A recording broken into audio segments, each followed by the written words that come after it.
Fala galera, sejam muito bem-vindos ao podcast da Vollmaster Tech, ok? Eu sou o Jefferson Duarte, estrategista digital e apresentador desse podcast, e hoje nós teremos um episódio topíssimo para você aí da linha pesada, não é mesmo, Alan? Seja muito bem-vindo.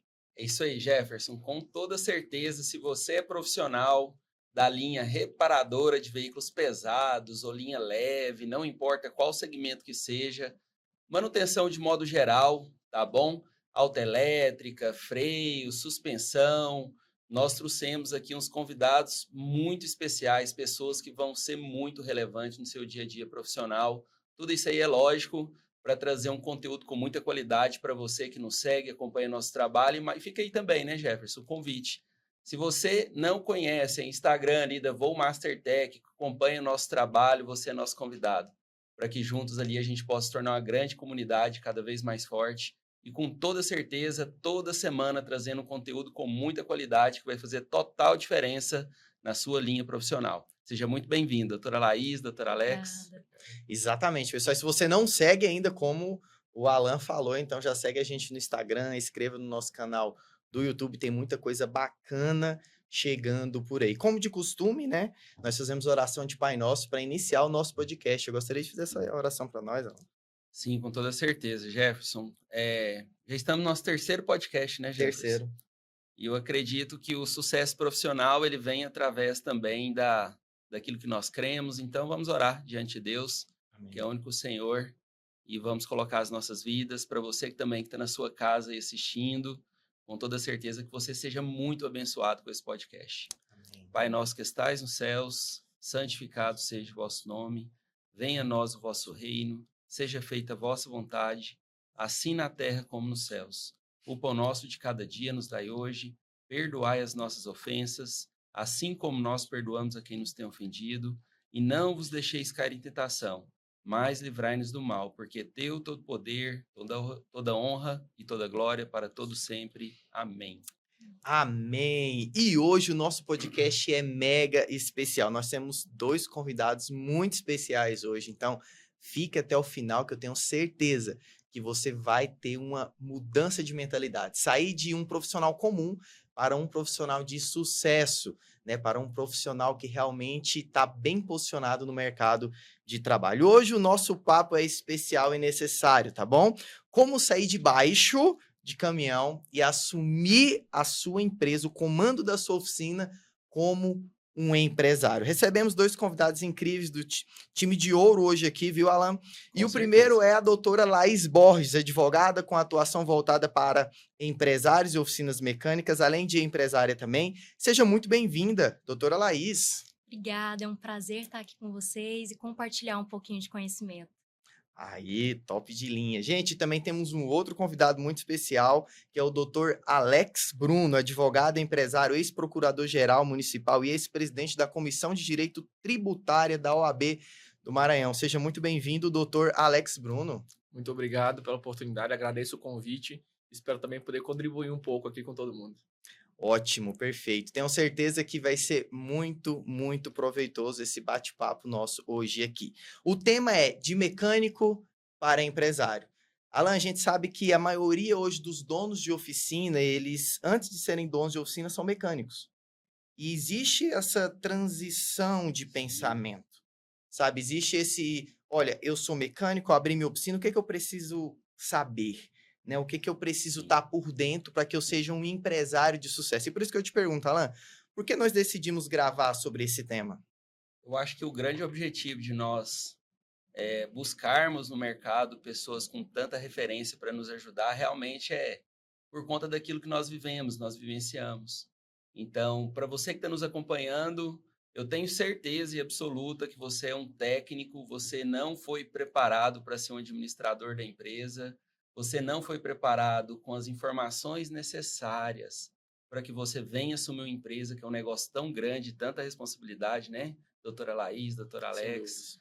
É uma responsabilidade muito grande, afinal de contas você tem pessoas que dependem do seu trabalho, tem negociações que às vezes você faz, que você não tem orientação jurídica, e infelizmente você acaba errando, e eu sou uma prova viva disso, com toda certeza.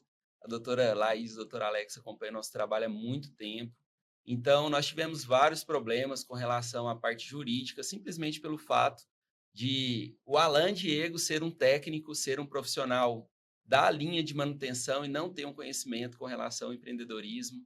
E é por isso que nós trouxemos a doutora Laís, doutora Alex, que são realmente pessoas que nos ajudaram, né, diante de tudo aquilo que nós vivenciamos. Nós tivemos ali a oportunidade de trabalhar mais de 8 anos juntos. O período que existe a Volmaster, então nós tivemos ali com toda certeza pessoas que nos acompanharam. Tivemos profissionais também que nos acompanhou, que infelizmente às vezes não entregaram um resultado positivo, mas com toda certeza, depois de um período que nós entregamos e nós confiamos a nossa situação jurídica nas mãos do escritório da doutora Laís, a gente foi muito, muito, muito feliz. E é por isso que nós trouxemos aqui, né, Jefferson? Com certeza. E eu tenho certeza, se você conhece alguém, dono de oficina, já compartilha esse podcast, tá bom? Que eu tenho certeza absoluta que vai fazer bastante sentido, ok? Ser um empresário é totalmente diferente de ser um mecânico ou um técnico, é isso que a gente vai estar falando hoje aqui. Eu já quero fazer a nossa primeira pergunta para os nossos convidados de hoje, né? A gente sabe que no direito tem várias linhas de trabalho, vários nichos, e por que vocês escolheram trabalhar com esse nicho de oficinas mecânicas? Mais uma vez, sejam bem-vindos, doutor Alex, doutora Laís. Muito obrigada. Na verdade, tudo começou através do Alan, né? Não tinha atuado ainda para oficinas mecânicas quando o Alan procurou, doutora, eu preciso de alguém de confiança para nos auxiliar. E aí, quando nós chegamos na empresa, eu comecei a observar que era uma empresa com muito potencial, que o Alan era um dos melhores do Brasil, mas que ele era bom naquilo que ele fazia. E dentro da oficina, a gente tem situações jurídicas o tempo todo. Na verdade, se a gente for pensar, a relação com o cliente envolve leis, envolve regras jurídicas. A relação com o funcionário envolve leis trabalhistas, os impostos envolvem leis. Então, dentro da oficina, o tempo todo, a gente tem situações jurídicas. E a pessoa que abre uma oficina, ela é boa naquilo que ela faz, mas ela não detém esse conhecimento das leis. E aí, às vezes, ela acaba abrindo a empresa, se organizando, mas sem esse conhecimento, e às vezes acaba ficando sobrecarregada, passando por dificuldades, clientes que não pagam, problema com funcionários. Às vezes o cliente ia, deixava o Com caminhão, certeza. demorava para buscar, e aí o caminhão ficava ocupando a vaga ali no pátio. A gente não sabe, às vezes, como lidar enquanto empresário, ou às vezes é feito um serviço e depois a pessoa usa o caminhão, volta, não, deu problema no serviço, como conduzir isso, contratos no dia a dia. Então, quando o Alan nos convidou, que nós entramos para dentro, começamos a analisar, ver como que nós poderíamos auxiliar, a primeira medida que nós tomamos foi fazer um diagnóstico da empresa. Então, nós olhamos ela como um todo para poder observar, opa, onde que a gente pode ajustar? Como que a gente pode ajudar a diminuir a sobrecarga que está sobre o Alan enquanto proprietário da empresa, e a gente pode ajudar a empresa a resolver os problemas, prevenir novos problemas, diminuir despesa e aumentar faturamento. E aí começou esse trabalho, graças a Deus nós conseguimos ótimos resultados, e isso trouxe uma realização, e nós vimos que podíamos contribuir com esses proprietários de oficina. Nós percebemos que às vezes não é sobre ser bom naquilo que você faz, mas também sobre ter uma boa equipe ao seu lado para ser esse suporte, para que você não fique tão sobrecarregado. Então, eu encontrei aí nesse público, um público que eu posso ajudar, que eu vejo que a gente consegue desenvolver um trabalho efetivo. A gente consegue resolver problema, prevenir novos problemas, diminuir despesa e aumentar faturamento, né, Alan? Eu acho que o principal ponto que a doutora colocou aqui é a questão da prevenção, né? Então, por várias vezes, nós acionamos a doutora por conta de um incêndio. É uma situação e realmente eu acredito que toda nova história de quem inicia um negócio nessa área de manutenção, doutora, ele não está preparado para aquilo que vai vir. Então, ele é um técnico, ele é competente, mas às vezes ele pensa que ele vai conseguir realizar todos os processos da empresa dele sem uma ajuda, sem um auxílio profissional, e com toda certeza é o caminho errado. E nós estamos aqui justamente para isso, para poder orientar o público, aquele que está nos assistindo, com relação a tomar uma medida certa. A gente recebe várias perguntas, né? E dentro das perguntas principais que a gente recebe é: Alan, eu quero iniciar um novo negócio, o que é que você nos recomenda? Então, essa recomendação inicia justamente por isso, né? Por esse ponto que a gente está abordando aqui. se você não tem a competência, se você não tem o conhecimento, é buscar pessoas que são referências na linha. E eu agradeço a doutora e o doutor Alex também, porque realmente vocês se preocuparam com um público que é muito importante para o nosso país. Ele é um público que, às vezes, ele não tem a devida atenção, não é bem cuidado, não é bem tratado, né, por parte geral mesmo da sociedade, que é o mecânico. Porque, querendo ou não, o mecânico, toda hora ele tá sujo, né? Muitas das vezes você vai ao banco, chega ali, você vai ao banco do jeito que você tá. Ele não tem tempo para ir em casa, Sim. trocar de roupa e chegar ali diante né, de quem está ali no banco para fazer uma operação bancária. Então, muitas das vezes ele é subjugado, né? Porque anda sujo, muitas das vezes ele está trabalhando na chuva, está trabalhando no sol, e eu sou muito grato a Deus pela vida de vocês dois, com toda certeza, que se preocuparam com esse público da mesma forma que nós também nos preocupamos. Quando nós criamos a Vomastertech, eu e minha família, nós idealizamos um sonho, e esse sonho foi desenvolver profissionais de sucesso. E é por isso que nós trouxemos pessoas tão importantes para poder trazer essa maior clareza, esse maior conteúdo aí para o público que nos assiste, que nos acompanha e que é admirador do nosso trabalho. Com toda certeza, sou muito grato a Deus pela vida de vocês e por tudo que Ele tem feito no nosso meio também. Amém. E, Alan, às vezes são pequenas coisas que a gente consegue ajustar, né? Às vezes a pessoa pensa, nossa, tem que mudar um monte de coisa. Mas, às vezes, é um ajuste que a gente faz com a pessoa do setor de vendas, de pegar uma assinatura do cliente, que vai fazer toda a diferença na hora de cobrar, porque a inadimplência é um grande problema às vezes nas não gera nenhum oficinas. custo, né? Às vezes é um documento só que precisa fazer um ajuste ali, uma cláusula que tem que alterar, inserir alguma informação que vai ser importante, né? E o proprietário, ele quer ajudar o caminhoneiro que está chegando Sim. ali, ele quer realizar a venda, mas às vezes ele não sabe, poxa, a necessidade de pegar uma assinatura. Então, o jurídico, ele consegue entrar para ajudar a oficina a rodar de uma forma mais leve, mais econômica e mais efetiva. Né? Eu me lembro bem que uma das situações que a gente mais sofreu, Jefferson, foi justamente nesse ponto da assinatura.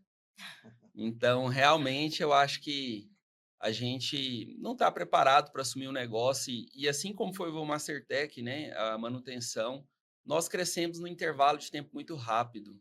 Então, hoje, todas as oficinas estão passando por essa fase porque é um mercado carente de profissionais e realmente o técnico, se ele é um profissional competente, ele vai passar por essa fase, onde a necessidade do mercado ela impõe que ele venha crescer.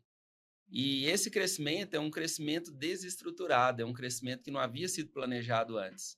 Até então, quem é mecânico, normalmente ele inicia ali o fato de querer montar uma oficina, empreender. A história é bem parecida com a minha. Às vezes ele é um profissional da rede de concessionárias que ele sai, ele coloca uma caixa de ferramentas no carro dele, vai trabalhar. Ou às vezes ele já percebe a necessidade de colocar uma empresa porque ele sente que ele consegue entregar algo diferente para o mercado. E nesse processo todo, ele não pensa no fato da parte administrativa, ele só pensa em faturar. O fato dele estar pensando que ele está trabalhando, que ele está ganhando dinheiro, e ele vê a oficina cheia, e é algo que eu sempre falo, oficina cheia não significa que seja uma oficina que dê lucros. Oficina cheia, assim como nós tivemos um problema lá atrás, que vocês nos ajudaram com relação a isso, porque às vezes o cliente larga o caminhão na oficina e pensa que a oficina ela é um estacionamento. É um pátio. Ela é um pátio de estacionamento. Né? Nós tivemos essa situação, Jefferson, um cliente que às vezes deixa o caminhão lá dentro 30, 40 dias, aguardando a aprovação, sendo que o espaço que está ocupando o caminhão, né, o proprietário da oficina, ele está pagando por ele o aluguel. E aquele box que está ocupando esse espaço, de repente, poderia ser receber outro caminhão. Perfeito. Isso acontece muito? É frequente? É frequente demais, Jefferson, principalmente nos dias atuais que a gente está vivendo, né? Hoje, quando a gente recebe os nossos alunos, a principal queixa deles é inadimplência ou, às vezes, a demora na aprovação do serviço.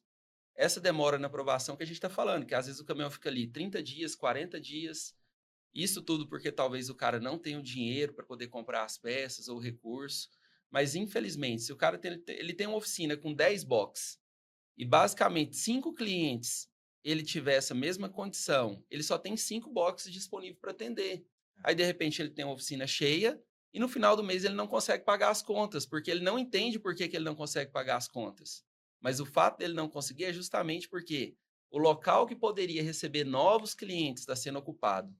E aí ele entra num ciclo que, infelizmente, a grande parte das oficinas passam, né? Que é a parte financeira, de ter problemas financeiros, tudo isso porque as despesas, elas são fixas. Perfeito. As despesas, elas são fixas, né? Então, todo mês ele tem que pagar o colaborador, ele vai precisar pagar água, luz, telefone, internet, muitas das vezes aluguel, e aí acaba que ele não tem o faturamento. Eu sempre falo que a principal preocupação do proprietário da oficina é o faturamento. Então, por isso que nós tivemos o amparo jurídico, isso nos deu uma certa liberdade para preocupar com o faturamento. Hoje, o dono da oficina ele tem que preocupar com o colaborador, ele tem que preocupar com a parte financeira, ele tem que preocupar com a parte técnica, ele tem que preocupar com o marketing da empresa, né, Jefferson? Verdade. Também tem isso. Ele tem que preocupar também com os carros da empresa, com a frota da empresa, ele tem que preocupar com a inadimplência dos clientes, ele tem que preocupar talvez na aprovação do orçamento, e aí ele pensa que ele é o super-homem, ele vai conseguir fazer tudo isso.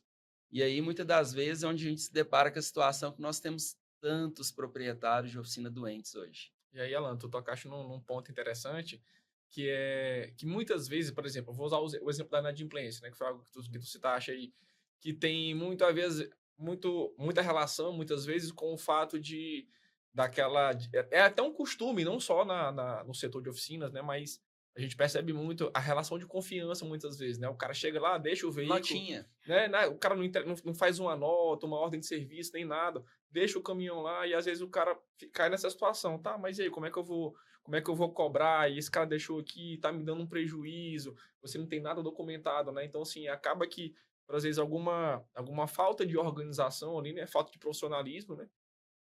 Você deixa de prestar um serviço melhor, né? E de evitar prejuízo, né? Porque Sim. se realmente fizesse algo documentado, organizado, né? Com orientação de uma equipe, que seja do jurídico, evitaria esse tipo de situação, né? Eu lembro bem que quando a doutora Laís ela chegou lá, a gente passou uma demanda para ela, que era a demanda de cobrança.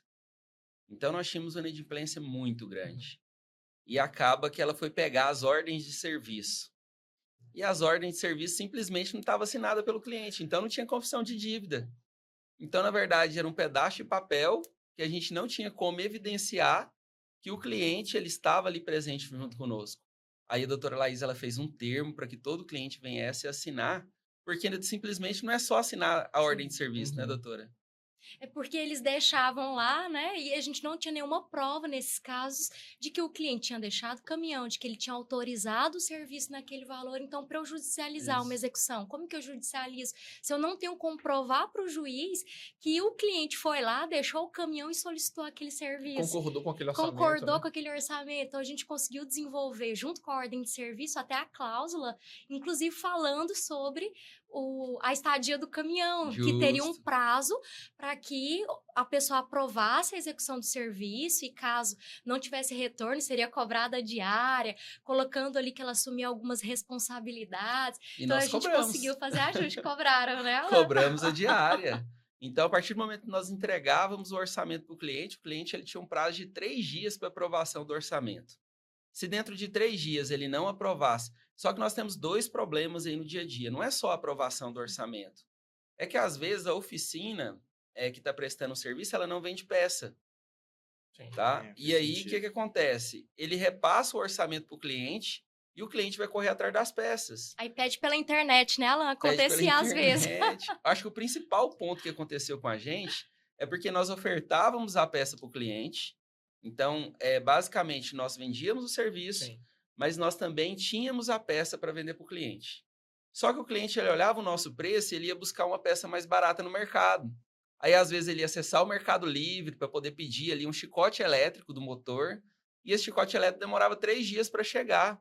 E ele estava usando o seu box, né, durante esse tempo. Ou, às vezes, dava um problema no envio. E, muitas das vezes, ele já demorava 6 dias utilizando o seu box, sendo que ele está tirando a oportunidade de você captar um novo cliente e ter um novo ganho. E eu lembro bem que foi uma ação que foi necessária a gente intervir dessa forma. Porque, realmente, nós tínhamos uma oficina que ela estava muito cheia, mas ao mesmo tempo você olhava os mecânicos estavam tudo parado. Qual que é o motivo deles estarem parados? É justamente porque não tinha peça. E qual é o motivo de não ter peça? O motivo de não ter peça é simplesmente porque o cliente optou em comprar uma peça na rua. E é um direito do cliente. Sim. E aí fica aquela condição assim, por isso que é bom a orientação jurídica, aquilo que nós buscamos. Peraí, e se deu retorno por conta da peça no caminhão do cliente? Peraí, eu vendi o serviço para o cliente.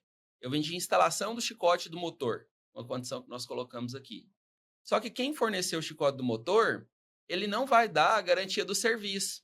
Ele vai dar a garantia da peça. Perfeito. Então, muitas das vezes, a gente tinha um conflito muito grande nisso.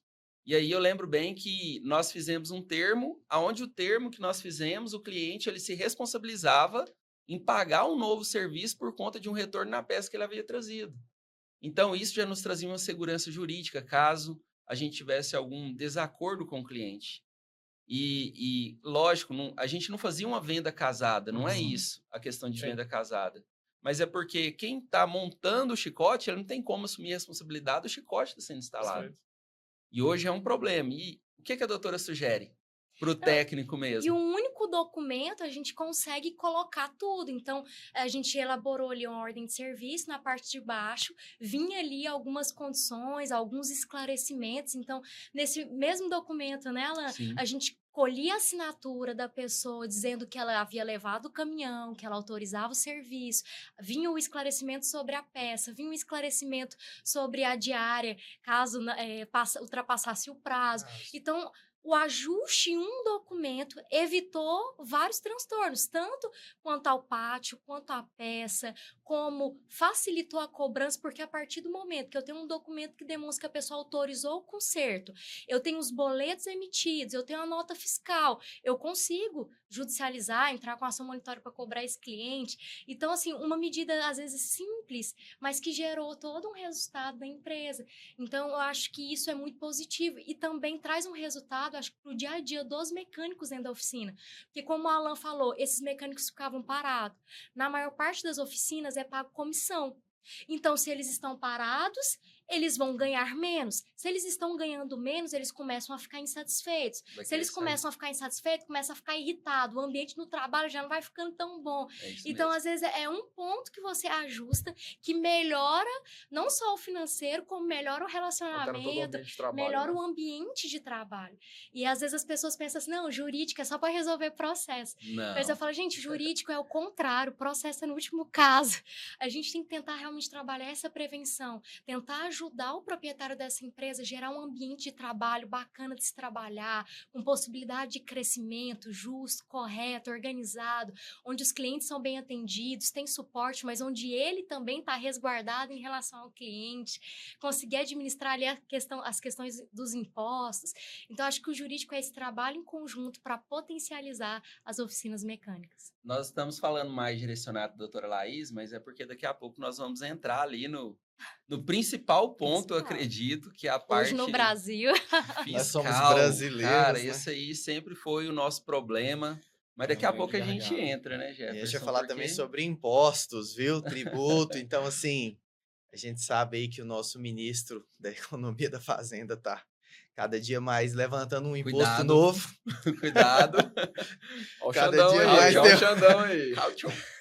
Cada dia mais está com um imposto novo aí, então a gente precisa também saber, e a gente vai falar sobre isso. Às vezes a gente está pagando mais imposto do que deveria, mas eu não quero entrar nesse assunto Não, aqui ainda agora. vamos entrar nesse Vamos assunto, entrar não, porque ainda nós agora. temos muito ainda o que Decorrer conversar aqui até com a lá. doutora. Por quê? Nesse ponto que nós falamos, Jefferson, é a preocupação do proprietário da oficina em faturar, conforme a gente já falou. Sim. Só que qual é o principal problema do dono da oficina, no meu ponto de vista? É o retorno de serviço. Esse é o Retorno de principal serviço. ponto. Pior do que você deixar de ganhar é você perder. Né? Então, se você não tem o serviço, pelo menos você não está perdendo. Porque qual que é o ponto principal? Às vezes o cliente traz ali o motor para recondicionar dentro da oficina e a mão de obra de recondicionamento do motor, ela é a parte mais barata de todo o processo. Então, as peças são muito mais caras. Só que o fato dele estar prestando a mão de obra, ele tem que garantir as peças. Então, esse ponto jurídico que a gente está abordando, ele é muito importante, porque o fato de eu estar prestando o serviço, se eu estou prestando o serviço com qualidade, utilizando todos os padrões que foram aprendidos dentro da Voo Master Tech, quando nós ensinamos o nosso aluno a recondicionar o motor, realizando todas as verificações, todas as medidas. Só que muitas das vezes o problema não está relacionado à montagem. e sim está relacionado ao serviço que foi prestado pela retífica, ou às vezes ele também está relacionado à peça que foi fornecida, que apresentou o problema, e quem acaba assumindo todo o prejuízo é o proprietário da oficina. Então, não tem ali um contrato de prestação de serviço de quem é dono da oficina com a retífica que está prestando o serviço para ele. Hoje em dia, tudo é de boca. Perfeito. Eu passei por várias situações iguais a essa, justamente nesse ponto específico, que tive que assumir o prejuízo sozinho. Então, às vezes eu montei o motor, o profissional que trabalhava comigo montou o motor e ele seguiu todas as verificações, a gente acompanhava através de uma planilha. E, às vezes, o fato de a retífica não ter prestado um serviço de qualidade, às vezes é um ajuste, né? O que acontece ali na maioria das vezes? O bloco deu defeito do motor, então o certo seria comprar outro bloco do motor. Só que aí existe um recurso que chama rebaixamento de mancal. Só que quem está assumindo a responsabilidade está sendo o mecânico quando ele manda fazer esse rebaixamento de mancal. Sendo que, na verdade, é um procedimento que o técnico ele faz, mas com o consentimento do proprietário e com o consentimento da retífica, de que a responsabilidade ele não é colocada sobre quem está montando. E esse consentimento, você tem ele anotado? Não Porque tem. se der certo, o cliente vai ficar super satisfeito. Mas se der Mas se não errado. der... Aí é esse ponto. Então, acho assim, hoje tudo, nós estamos falando de termos de responsabilidade. Então, eu, por exemplo, quando eu tinha oficina, eu não tinha um contrato com a empresa que prestava serviço de recondicionamento de bloco para mim. E hoje, lógico, quando a gente está no olho do furacão, a gente não pensa. Mas hoje, com a visão que eu tenho, que eu não tenho mais oficina, mas sim eu lido diariamente com os proprietários da oficina, eu vejo que um contrato resolveria de prestação de serviço, onde a retífica assume o compromisso e a responsabilidade pelo trabalho que ela está fazendo, e também o cliente, porque o cliente está sendo beneficiado. Peraí, ele está deixando de comprar um bloco que custa ali 30, 40 mil reais, e ele está pagando 6 mil reais para a retífica, e quem tem que assumir a responsabilidade é o montador. Então, eu vejo que tudo hoje, dentro do cenário oficina, o certo seria um contrato. O certo seria um acordo que fosse judicializado para que o dono da oficina ele ficasse protegido de uma forma segura, porque o dia mau ele pode chegar. E aí eu pergunto, teria como fazer algum termo nesse sentido, Sim. tanto por parte do proprietário da oficina para retífica, como proprietário da oficina para o proprietário do caminhão, com relação a esse tipo de serviço que está sendo prestado? Com certeza, porque quando vocês recebem um caminhão, vocês fazem um diagnóstico. Então, realizou ali o diagnóstico do problema do caminhão, viu que esse tipo de situação, conversou com o cliente, ele topou a ideia de fazer essa tentativa porque ela sai mais barata. Não, ok, então vamos colocar aqui que você concorda, que você tem ciência dos riscos e você assina. Doutora, mas nem sempre, que é uma situação que nós tínhamos, nem sempre era o proprietário do caminhão que ia até a oficina. Muitas vezes eram seus funcionários e às vezes a gente estava falando de empresas que estavam em outro estado.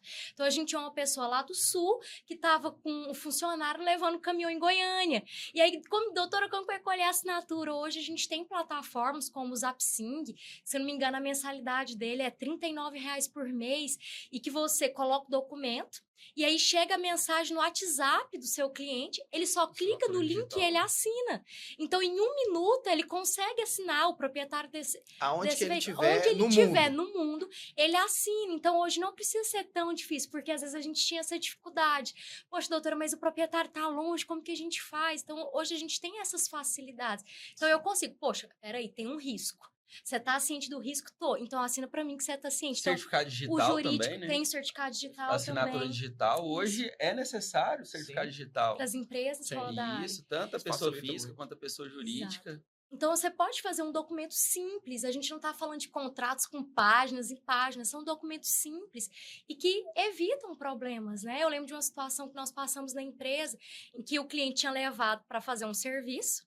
Teve essa situação que o Alan relatou da peça.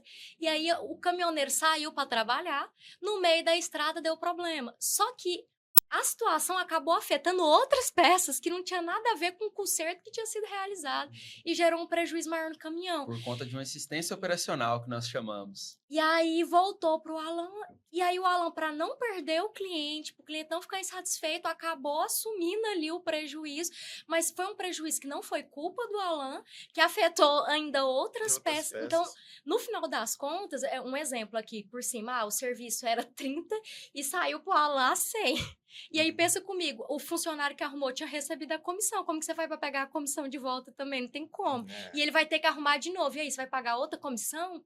Você entende a série de despesas que isso vai gerando, nela? Hoje a gente está com um problema muito grande, porque eu toquei nesse ponto especial motor, porque eu acredito que é o principal problema do proprietário da oficina hoje, porque ele depende de várias pessoas. Quem faz o motor, ele depende do cara da retífica, ele depende de quem trabalha recondicionando o injetor, ele depende de quem recondiciona o cabeçote. Então, ele depende de muita gente para a execução do trabalho. E eu acredito que a responsabilidade não é dividida, ele assume toda essa responsabilidade, juntamente até mesmo com o cliente. E se realizasse os contratos de prestação de serviço, você teria, né, como dividir essas responsabilidades. Assim, sempre fica aquela questão, quando é judicializado, que o cliente ele é leigo. Né? Então, às vezes, o cliente ele fala assim, o próprio juiz, né, ele fala assim, não, mas o cliente é leigo, então qual é o posicionamento do mecânico? Muita gente me contesta isso, porque quando ele vai fazer um serviço, e esse serviço é com consentimento do cliente, às vezes ele faz a punho mesmo, né, relatando a situação que aconteceu, jogando a responsabilidade para o cliente.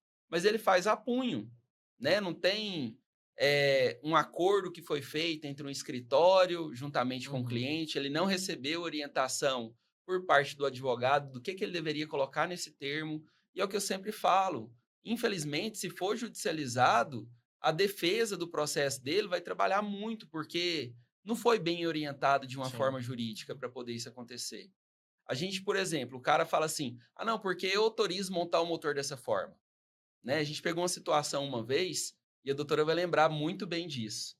Nós pegamos um caminhão que chegou lá, um Scania, que estava com o parafuso solto do mancal. Estava no cárter, o parafuso. E aí acaba que o cliente, é um cliente muito importante para nós, ele pegou e falou assim, não, eu autorizo montar o motor. Aí a gente falou, né, a gente buscou essa orientação com a doutora, não, então vamos fazer um termo, ele assina.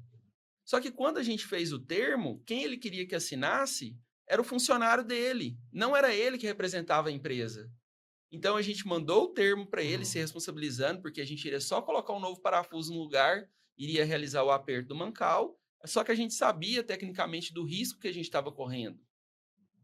Se fosse um outro técnico, talvez teria colocado o parafuso e só apertado. Mas nós, por conta de ter uma orientação jurídica, nós levamos essa demanda até o escritório da doutora Laís, e ali no escritório foi orientado para que a gente pegasse a assinatura do proprietário do caminhão, e não do chefe da frota.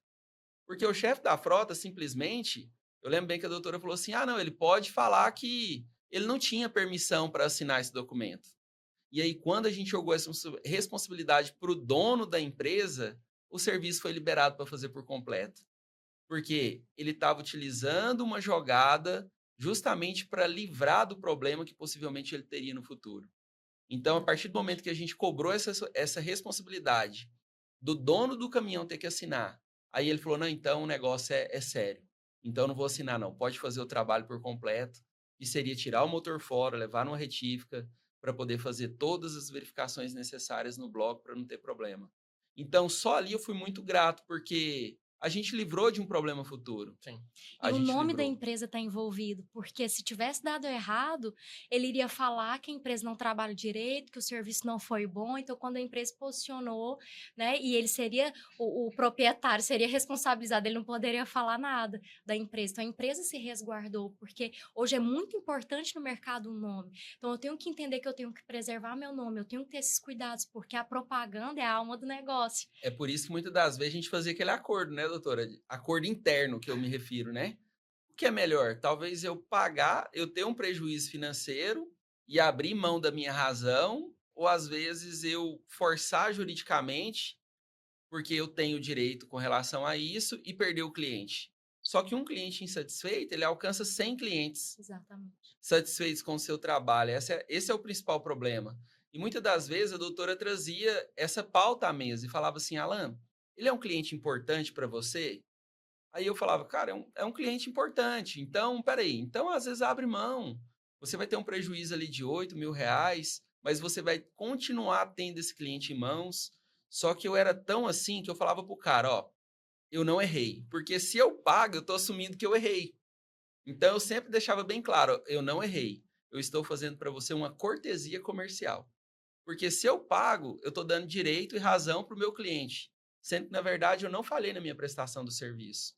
E tudo isso era muito bem relatado, era muito bem registrado por documentação. E é interessante isso que você falou, Alan, porque hoje em dia a gente tem que se preocupar assim com o nosso nome, principalmente no tempo de rede social que a gente vive, né?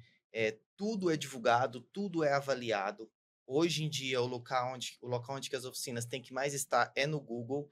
E o Google, o primeiro ponto é a avaliação. Se a oficina tem 5 estrelas, tem 4 estrelas, tem 3 estrelas. Os comentários que estão lá são comentários positivos, são comentários negativos. Por que eu estou falando isso? Porque esse amparo jurídico vai fazer com que a sua empresa não tenha também esse tipo de dificuldade nas redes sociais. Quantos lugares bacanas, às vezes, que a gente viu na internet, e quando a gente vai olhar lá no Google, tem uma ruim avaliação e a gente nem vai nesse local. Recentemente, eu estava num restaurante, eu e minha esposa, e a gente pediu um suco, ó. E aí veio o hambúrguer e o suco não veio. E aí depois, no meio, eu falei assim, moço, eu pedi o hambúrguer, mas o suco não veio, eu pedi o suco também e tal. E aí a moça foi lá, pediu perdão, trouxe o suco rapidamente. E quando a gente foi fechar a conta, ela trouxe um milkshake de cortesia. Por quê? Porque eles não queriam que a gente espalhasse aquela pequena experiência ruim para outras pessoas. Perfeito. Então, às vezes, tem 100 pessoas que têm excelentes experiências na sua oficina, mas às vezes tem uma que não tem e ela parece que a voz dela tá num trombone, Ecoando assim, ecoando as nações. Então, isso também serve para que você esteja bem posicionado no mercado. E a gente também tem um público aqui, que é aquele público que às vezes está iniciando a sua empresa agora. Eu quero fazer essa pergunta por Dr. Alex. O que diferencia, doutor, um mecânico para um profissional realmente, um empresário? Quais são os principais pontos que esse mecânico tem que ter para se tornar um empresário de sucesso no dono de oficina? É curioso, Jefferson, tocar nesse ponto, porque assim, quando a gente fala em empresário, né, empreender, a gente vive num país que empreender, que a gente brinca, né, é para os fortes. Empreender não é para os fracos, né? A gente tem muitos obstáculos, né? Inclusive, tem vários estudos, acho que o Sebrae tem vários levantamentos sobre a quantidade de empresas que fecham por ano, né? A quantidade é assustadora. E maior parte disso é por conta dessas dificuldades. Dificuldades com legislação, dificuldades com falta de conhecimento, porque a grande maioria dessas pessoas, dos mecânicos em geral, eles já têm a parte técnica da mecânica, né? Mas quando você vai realmente para a parte de empreender, exige uma série de habilidades que muitas das vezes você não tem, não foi desenvolvido, você não aprendeu na escola, você não aprendeu a empreender em lugar nenhum. Então, assim, a meu ver, o que difere, principalmente, eu acho que esse é o maior ponto do mecânico, e isso serve para qualquer profissional liberal, para um empresário, para um dono de empresa, é a mentalidade. Ele precisa ter uma mentalidade muito resiliente. É aquele cara que as coisas estão tão complicadas, tão difíceis, e tomou uma pancada aqui, mas ele levanta, amanhã vai ser diferente, continua, tomou uma porrada aqui, ele levanta. É o famoso Rock Balboa, né? O cara que apanha, mas ele segue lá firme, ele não desiste. Né? Porque, sim, as dificuldades aparecem, mas esse cara precisa ter uma mentalidade muito forte. Por quê? Porque com o tempo ele vai aprendendo, assim como o Alan já falou aqui muito bem. O Alan aprendeu com o tempo também. Ele foi entendendo que ele não podia bater o escanteio e fazer o gol de cabeça. Ele precisava de ajuda para isso, né? Então, a gente vê isso muito no empreendedor, né? O cara, ele é desenrolado, ele faz tudo. E esse dia um amigo até fez uma brincadeira, né? A gente falou assim, rapaz, tu faz muitas coisas e tal. Ele falou assim, o segredo de fazer muita coisa é não ser bom em nada. É mais ou menos essa lógica. Então, assim, não tem como a gente ser bom em tudo. Você precisa realmente... Chega um ponto que você precisa realmente gerenciar, né? E essa é o que eu vejo muito do empresário. Ele precisa ser um grande gerente, um cara potencializador. Ele verifica ali um problema, ele identifica nos setores, como tu bem falaste aqui, nos vários setores da empresa, fala assim, cara, o financeiro está precisando de um ajuste aqui, o que eu posso fazer? Eu estou percebendo que estou tendo muito problema no setor aqui dos mecânicos, na contratação, eu estou tendo um passivo trabalhista aqui muito, muito grande. Ele começa a perceber e ele vai se socorrer.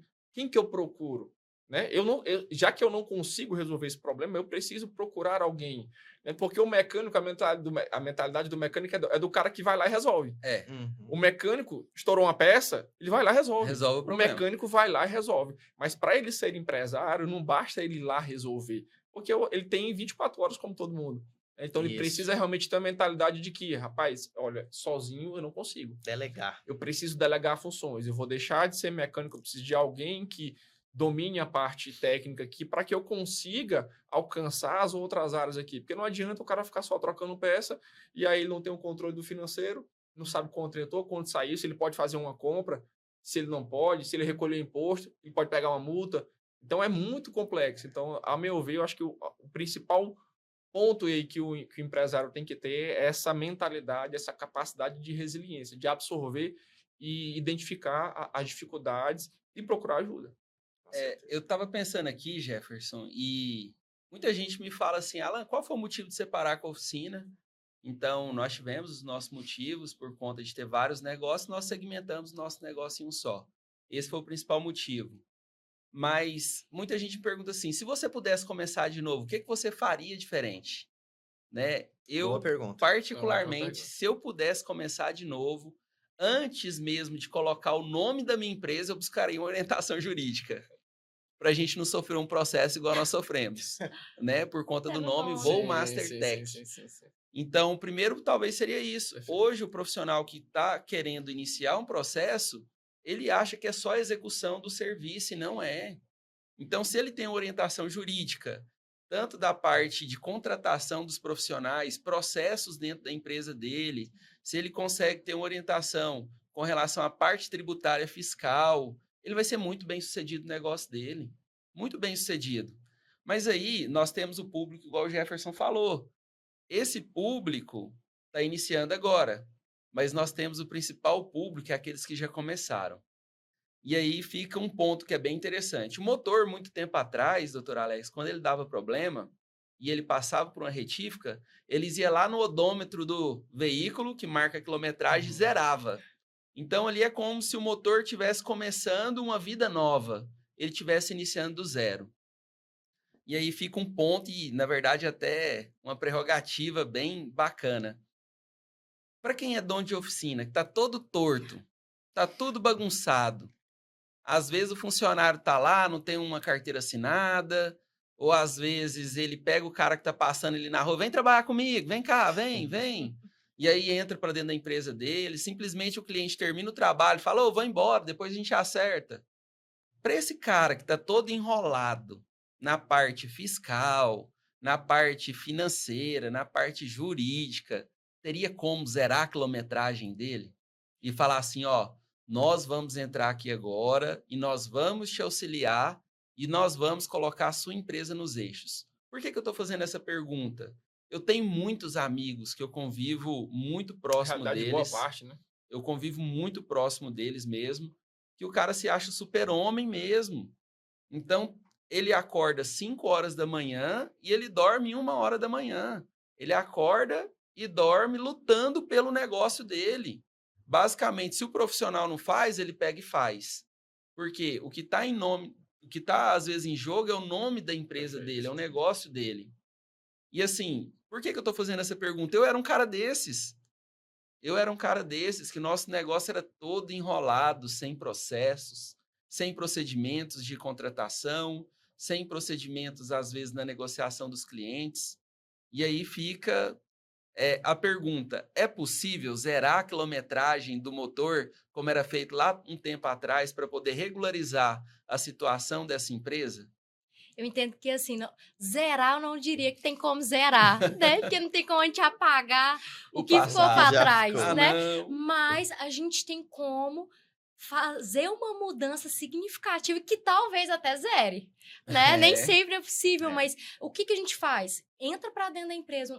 Quando você contrata um jurídico especializado, o que ele vai fazer? Que está preocupado em não só apagar incêndio, ele vai entrar e vai fazer o diagnóstico. E não é só de processo, como a gente falou, vamos fazer um diagnóstico de todos os setores aqui da empresa. Vamos ver onde que está a raiz do problema, onde que dá para ajustar, onde dá para aperfeiçoar. E aí o advogado senta com o proprietário da empresa para eles traçarem uma estratégia. Porque também, Alan, não tem como a pessoa às vezes mudar tudo de um dia para o outro, porque às vezes todos os funcionários estão irregulares. Ele não consegue organizar tudo de uma vez, ele não tem caixa para isso. Mas a gente identificou o problema, então vamos se programar a longo prazo. Todo mês vamos arrumar isso, e a gente consegue fazer um planejamento para a empresa ficar redondinha. E até chegar ao ponto de zerar, quem sabe. Então, opa, doutor, às vezes negociações que eu fiz errado para trás, eu não tenho como anular essa negociação, mas a gente tem como sentar, conversar, fazer tratativa, tentar amenizar, ou juridicamente anular, né? A gente consegue desenvolver esse trabalho. Então, eu entendo, se você hoje é um típico brasileiro que começou a sua empresa na raça, tentando fazer o melhor, mas que hoje está sobrecarregado, enfrentando muitos problemas que eu te falei. Quanto antes você conseguir dar uma parada para uma análise dessa, mais rápido você consegue se organizar, ter mais qualidade de vida, aumentar faturamento e diminuir prejuízo. Então, tem saída sim, tem saída. Faça um diagnóstico, trace estratégia e trabalhe a longo prazo, porque aos poucos é possível organizar. Eu lembro que quando a gente chegou na empresa do Alan, os 6 primeiros meses, nós apagamos os incêndios, porque eram vários incêndios, nós apagamos esses incêndios e começamos a fazer alguns ajustes. Quando nós entramos ali por volta do 7º mês, a gente parou de ter tantos prejuízos e nós começamos a ter lucro. Eu lembro que depois de 1 ano e meio, mais ou menos, a gente foi fazer, o escritório foi fazer um levantamento e o que nós tínhamos gerado de economia direta era 6 vezes mais do que o Alan tinha pago nesse período. E de economia indireta era milhões de dinheiro que talvez de negociações que ele poderia ter entrado, ter tido prejuízos que foram evitados. Então, tem saída. Você que está todo cheio de problema, tem saída. Procure um jurídico de confiança, peça um diagnóstico, trace uma estratégia, confie no trabalho ali a longo prazo e aos poucos você consegue colocar a casa em ordem. Só complementando aqui o que a doutora falou, o diagnóstico é importante porque, assim, muitas vezes estourou um cano. E aí o cara vai lá e troca o cano. Mas o problema é a infiltração que tem lá atrás da parede do quartinho e tal. Então, às vezes, só trocar o cano não resolve. Ele precisa realmente identificar onde que é a infiltração para ele poder resolver lá atrás e não estourar o próximo cano. Então, assim, às vezes as pessoas acham que o trabalho do jurídico é só quando o cara foi processado, quando ele tem algum processo na justiça, mas não, tem um trabalho preventivo, como a Alan já falou aqui, que é o principal, que é o que vai te impedir ou vai te auxiliar para que você não tenha gastos maiores, porque é uma situação que, se você não resolver a infiltração, o cano vai estourar, mais cedo ou mais tarde. Por mais que você coloque vários canos. Por mais que você tente. Então, assim, será que não é melhor eu já tentar resolver logo a infiltração? Porque se ele estourar, o gasto meu vai ser maior. Então, já que eu vou ter que gastar de todo jeito, é melhor eu resolver a infiltração lá atrás? Sim. Então, o diagnóstico é justamente uma maneira que o escritório tem de identificar essas infiltrações e levar para o proprietário, para o dono, mostrar para ele e dentro daquilo planejar de que forma as infiltrações elas podem ser tratadas de maneira que você faça isso com uma regularidade, vai depender da situação de cada um, se tem um caixa que já dá para fazer, se não tem, né, vai depender muito da situação, mas de forma que ele consiga resolver definitivamente aquele problema. E às vezes, Alan, Jefferson, o que eu observo? Que a pessoa fala assim, doutora, mas eu não tô com dinheiro em caixa e é muito problema para resolver, como que nós vamos fazer? E o trabalho, eu acho que é exatamente esse, é entender, é sentar com o proprietário, entender quais são as dores, quais estão sendo os principais desafios, analisar a empresa e ver o que é mais grave. E aí, dentro da realidade daquela empresa, traçar esse planejamento. Então, às vezes está devendo muito imposto, mas você também está devendo ali alguns parceiros. de mercado. E aí você não tem como resolver o problema do imposto agora que você está devendo. E você tem 5 pessoas para pagar que você está devendo. Então a gente consegue. Opa, peraí, eu tenho 5 pessoas, eu não consigo pagar 5. Vamos entrar em negociação. Eu dou conta de pagar 2.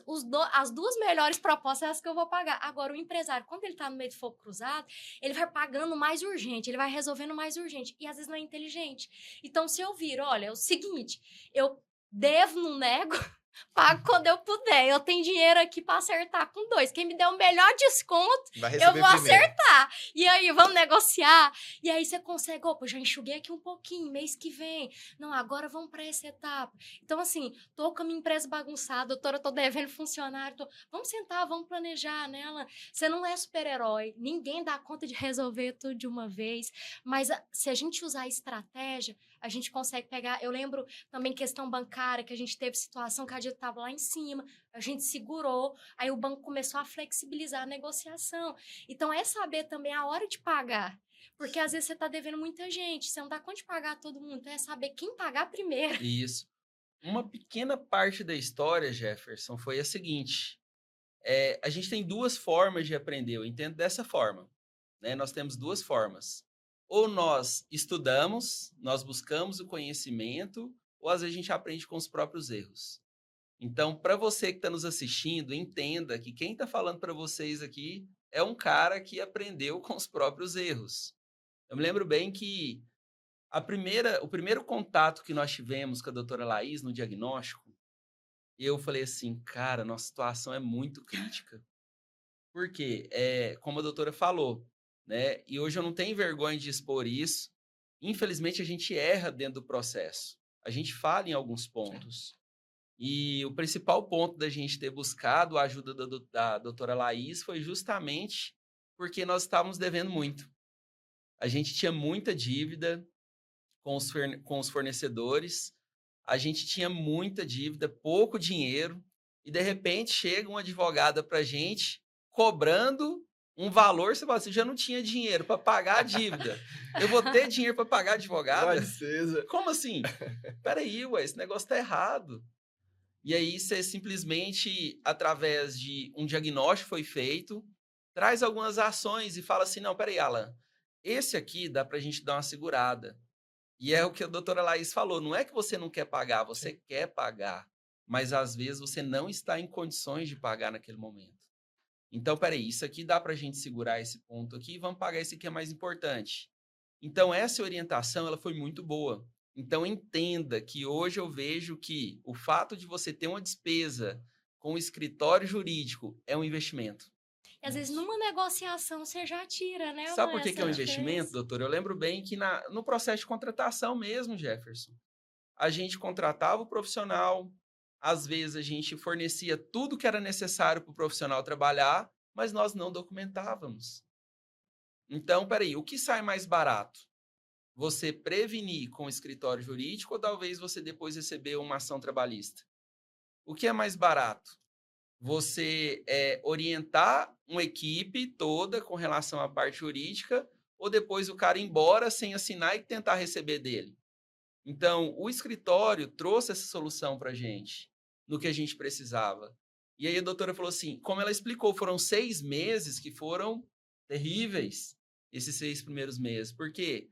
Era aquela fase da doutora ligar para uma pessoa que a gente estava devendo, por exemplo, e falar para ele, ó, vamos tentar fazer um acordo? Vamos tentar uma negociação? Para não precisar ir para os extremos? E aí, muitas das vezes, o cara ligava para a gente e humilhava e falava, não, mas eu preciso receber e tal, e tal, e tal. E isso foi muito bom para mim, porque tirou um fardo das minhas costas. Simplesmente pelo fato de falar assim, ó, sim, nós estamos passando por problema financeiro, mas infelizmente quem vai resolver para você essa situação é a doutora Laís. Tirou Não sou tua eu. responsabilidade, né?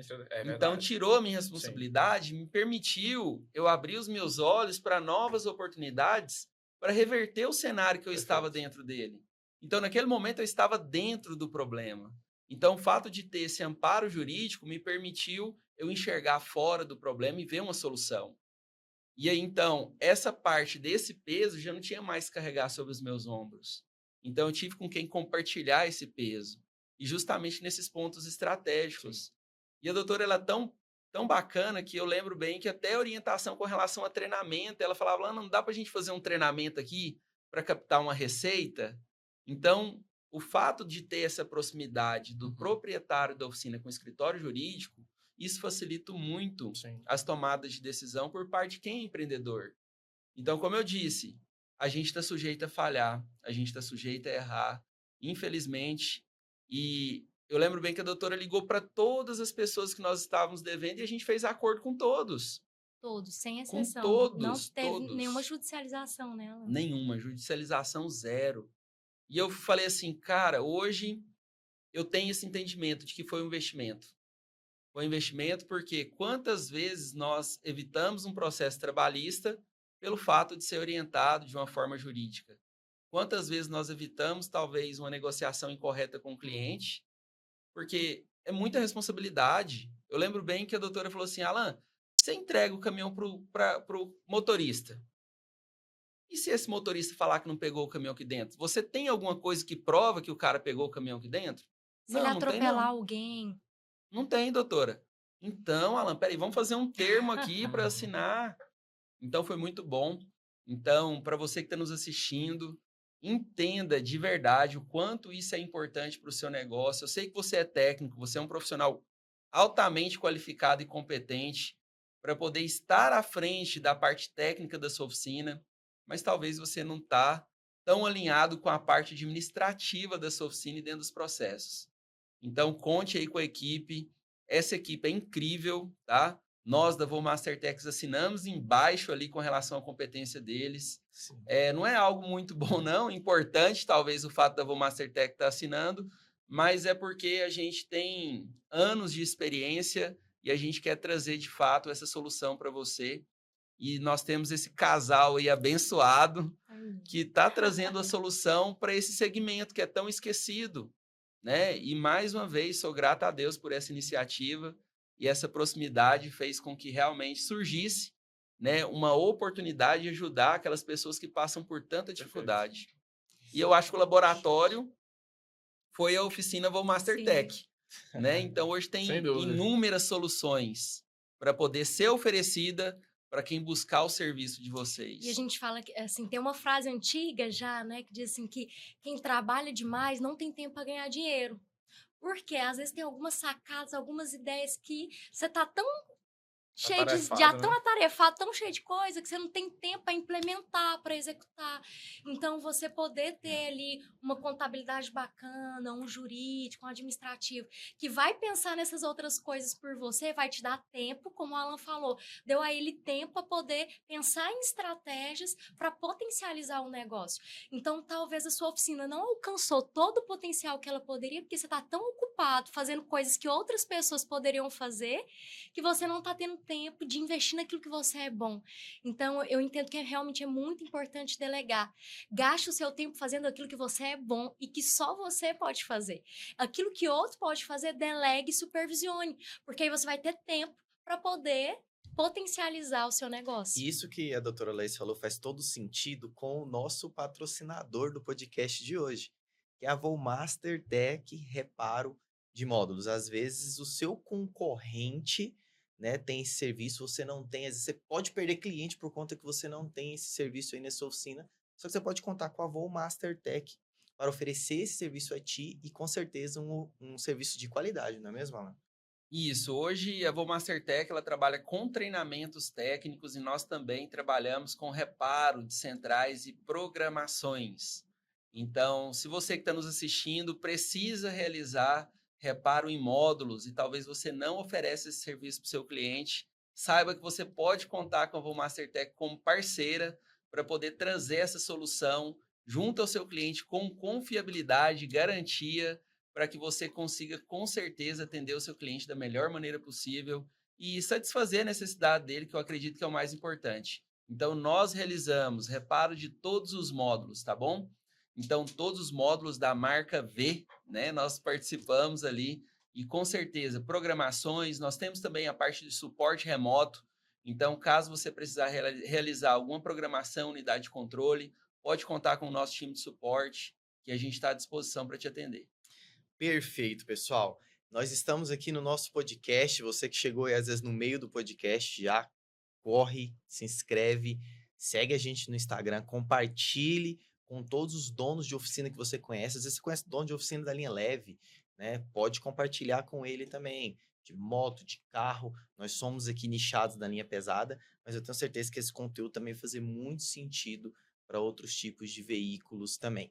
Nós já falamos sobre os primeiros passos, né? Que é o diagnóstico para uma oficina conseguir primeiramente organizar a sua casinha, né? Nós falamos aqui também um pouco sobre algumas experiências, né, que a gente teve. E eu queria trazer agora o nosso assunto um pouquinho sobre a questão de sociedade, ok? Porque a gente sabe que a maioria das oficinas são geridas por sócios, às vezes não tem um único dono. E, judicialmente falando, qual que é a melhor forma, doutor Alex, da gente fazer esse tipo de acordo? É de boca? É chegar lá e falar assim, ó, vai ser meu sócio? Eu dou 50, você dá 50, Segura vamos minha entrar. mão aqui, a gente é Opa, sócio. no fio do bigode aqui. No fio do bigode.